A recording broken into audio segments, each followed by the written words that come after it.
السلام علیکم ورحمۃ اللہ تعالیٰ وبرکاتہ۔ امید کرتا ہوں تمام احباب خیر و عافیت سے ہوں گے۔ ماشاءاللہ آج رمضان المبارک کا دوسرا روزہ ہے۔ اللہ تبارک و تعالیٰ ہم اور آپ کو رمضان المبارک کی برکتوں سے مالا مال فرمائے۔ تو روزہ کا بیان چل رہا ہے، کن کن چیزوں سے روزہ ٹوٹتا ہے اور کن کن چیزوں سے روزہ نہیں ٹوٹتا ہے، اس کے حوالے سے گفتگو چل رہی تھی۔ تو چلیے ایک دو مسئلے آپ تک پہنچانے کی کوشش کر رہا ہوں۔ مسئلہ یہ ہے کہ حالت روزہ میں گلاب، مشک وغیرہ سونگھنا اور اسی طریقے سے داڑھی مونچھ میں تیل لگانا یا آنکھ میں سرما لگانا حالت روزہ میں کیسا ہے، یعنی اس کو لگا سکتے ہیں یا نہیں لگا سکتے ہیں۔ تو دیکھیے مسئلہ یہ ہے کہ یہ ساری چیزیں یعنی گلاب، مشک وغیرہ سونگھنا اور اسی طریقے سے داڑھی مونچھ میں تیل وغیرہ لگانا اور سرما لگانا یہ حالت روزہ میں مکروہ نہیں ہے، ٹھیک ہے۔ مگر جبکہ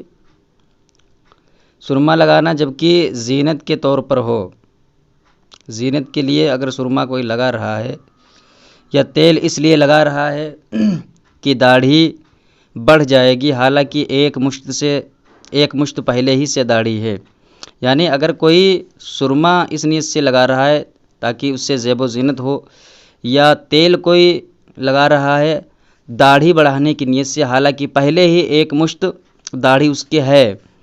تو یہ دونوں باتیں بغیر روزے کے یعنی روزے کے بغیر جس طریقے سے عام دنوں میں مکروہ ہے، اسی طریقے سے روزے میں بدرجہ اولا مکروہ ہوں گی، یعنی بغیر روزہ کے بھی یہ چیزیں مکروہ ہیں اور روزے میں بھی بدرجہ اولا مکروہ ہوں گی۔ دوسرا مسئلہ یہ ہے کہ حالت روزہ میں عورت کا بوسہ لینا یا گلے لگانا کیسا ہے، یعنی اگر کوئی آدمی روزے سے ہو تو کیا وہ حالت روزہ میں عورت کو بوسہ لے سکتا ہے یا نہیں لے سکتا ہے، یا گلے لگا سکتا ہے یا نہیں لگا سکتا ہے۔ تو سماعت فرما لیں، چونکہ شریعت کا مسئلہ ہے اور ہم جانتے ہیں اس میں کچھ عورتیں خواتین بھی شامل ہیں، جڑی ہوئی ہیں اس سے، تو اس میں شرم نہیں کرنا چاہیے۔ ایک مسئلہ سمجھ لیجئے کہ عورت کا بوسہ لینا اور گلے لگانا اور بدن چھونا یہ مکروہ ہے، جبکہ یہ اندیشہ ہو کہ انزال ہو جائے گا یا جماع میں مبتلا ہو جائے گا، یعنی اگر انزال یا جماع میں مبتلا ہو جانے کا اندیشہ ہو تو ایسی صورت میں بوسہ لینا، گلے لگانا، بدن چھونا یہ ساری چیزیں کیا ہیں، مکروہ ہیں۔ اور ہونٹ اور زبان چوسنا یہ مطلقاً مکروہ ہے، یوں ہی مباشرت فاحشہ۔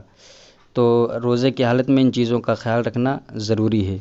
اسی طریقے سے ایک مسئلہ اور سماعت فرما لیں کہ اگر کوئی آدمی روزے کی حالت میں ہو اور بار بار تھوک آ رہا ہو اور تھوک کو اکٹھا کر کے ایک بار میں نگل لے، یعنی تھوک